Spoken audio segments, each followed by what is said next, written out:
Mr. Kaushik Shah, an industrialist, owns three companies employing well over 2,000 people.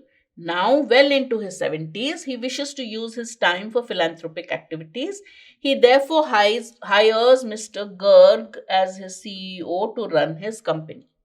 Good. Now, the first thing.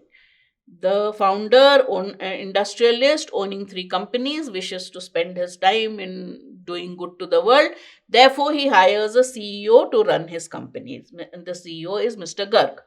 1 year after Mr. Garg took over as the CEO, two of his companies are still making losses. All right, so he owns three companies. Two of his companies were making losses and they are still making losses. That means even when he was there, they were making losses. Right? That's the those are the facts given to us. Which of the following pieces of information, if true, would reduce Mr. Shah's concern? I have hired the CEO, I am doing other things, but two of the companies are still making losses. So he'll obviously be worried.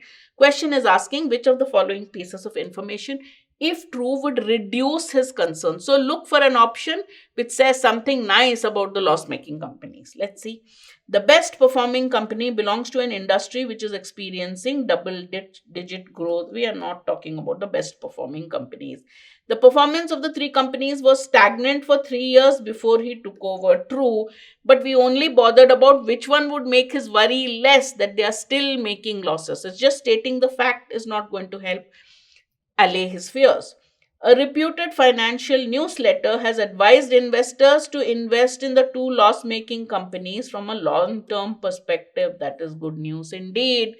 So, if that has said investments would come in, that may be a turnaround for the companies that would obviously reduce his concern. So, the correct answer is C.